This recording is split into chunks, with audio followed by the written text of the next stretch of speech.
Using subjective and objective behavior patterns at work. When and how to use both. Through my career, I've realized that understanding when to rely on objective measures versus subjective insights is a critical skill in the workplace. Both approaches play distinct roles in performance evaluation, decision-making, and team management. However, using them effectively requires a balance. Let me share how I've navigated this dynamic and the lessons I've learned about combining subjective and objective behavior patterns at work. The meaning of objective and subjective.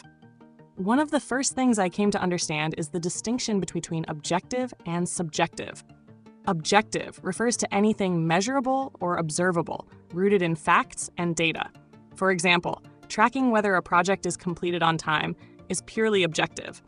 Subjective refers to things based on feelings, opinions, or personal judgments. Creativity or team morale often fall under this category. While they're different, I've found that these two approaches are not mutually exclusive.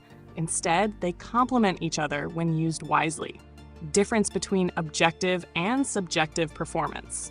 Early on, I learned that relying solely on one perspective, either objective or subjective, can lead to blind spots. Objective performance is factual and data-driven, such as meeting deadlines, achieving sales targets, or maintaining error-free work.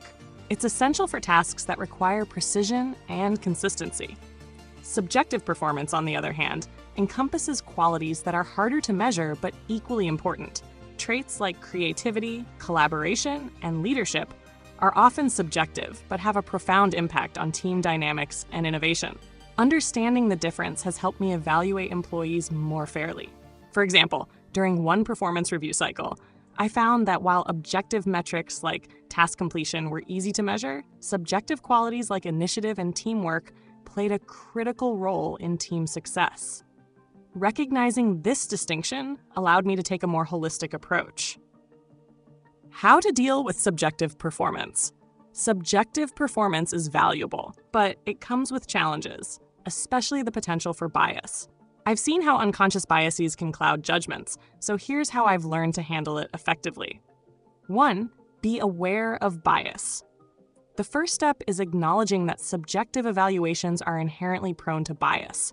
I've made it a habit to check whether my opinions are influenced by personal preferences or external factors unrelated to work performance.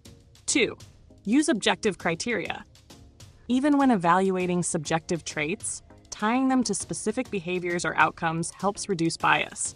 For example, instead of vaguely saying someone is innovative, I document instances where their ideas led to tangible improvements. 3.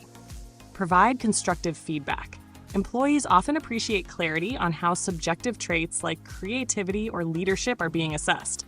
I make it a point to provide actionable feedback, which helps them understand expectations and areas for growth. Examples of objective and subjective performance. In practice, I've noticed that different roles and situations demand varying degrees of objectivity and subjectivity. Objective performance examples.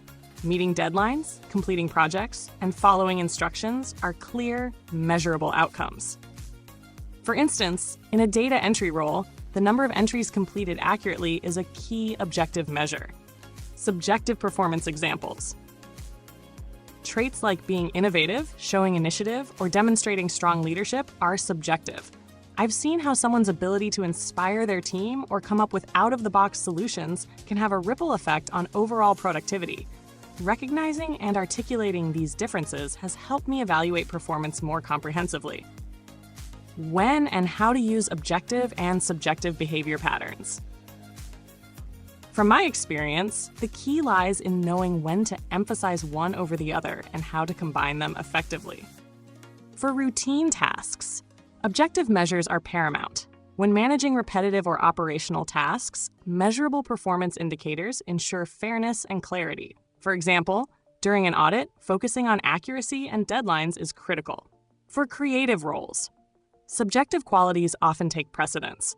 In roles requiring innovation or collaboration, traits like creativity or adaptability are more valuable. However, pairing these subjective evaluations with clear examples strengthens their credibility.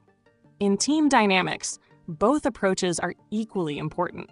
While objective metrics like task completion track progress, subjective insights help address morale, conflict resolution, and leadership development. How to combine objective and subjective approaches. One of the best strategies I've adopted is blending these approaches for a balanced evaluation. For example, during team performance reviews, I ensure objective metrics like productivity are considered alongside subjective insights into how well individuals collaborate and support each other. The value of understanding objective and subjective patterns. Here's why mastering this balance is crucial. Improved fairness.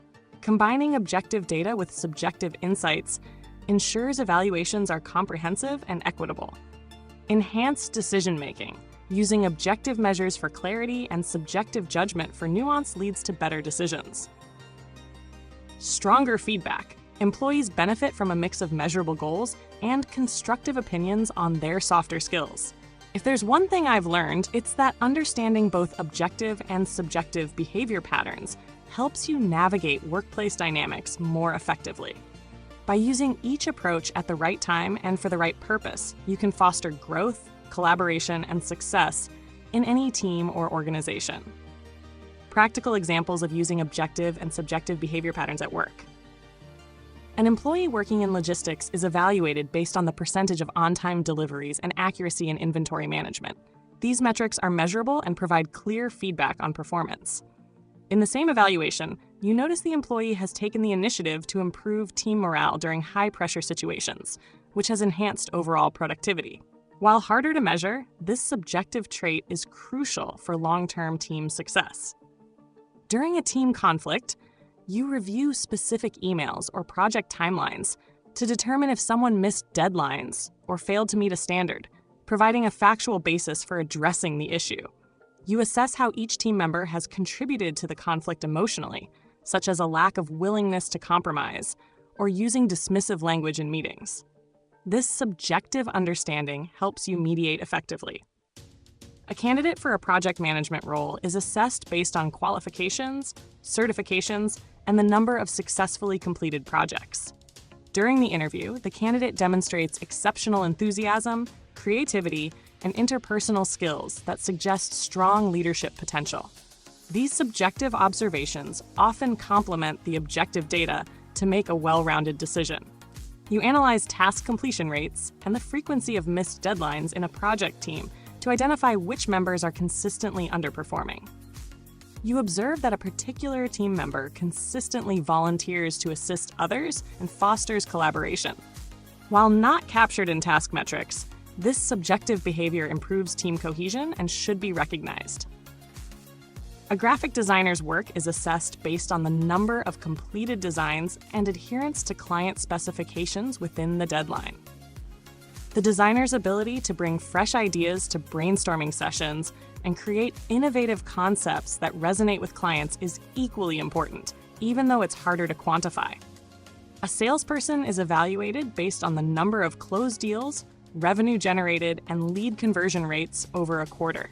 You notice that the salesperson has built exceptional rapport with clients, leading to long-term customer retention and repeat business.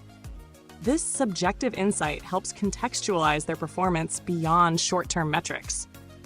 A potential leader is assessed based on their ability to deliver projects on time and meet set KPIs, which demonstrate accountability and reliability. You observe how well they motivate their team, resolve conflicts, and communicate a vision. These softer, subjective traits are essential for leadership success. A software engineer is evaluated based on the number of bugs fixed, lines of code written, or features developed in a given period. Their ability to think outside the box and propose creative solutions during critical project phases adds immense value, even if it's not directly measurable.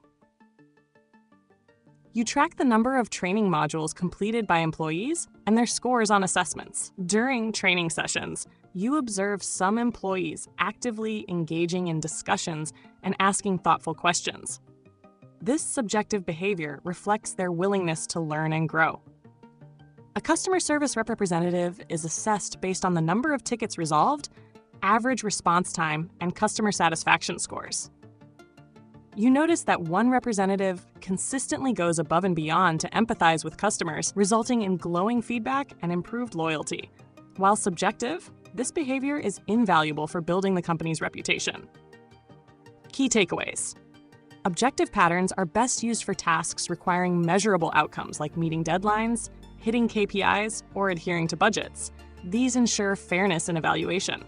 Subjective patterns are essential for recognizing behaviors like creativity, teamwork, leadership, or initiative, which add depth and context to performance assessments. By combining these approaches, you can ensure a balanced evaluation of performance and foster a more productive and harmonious workplace.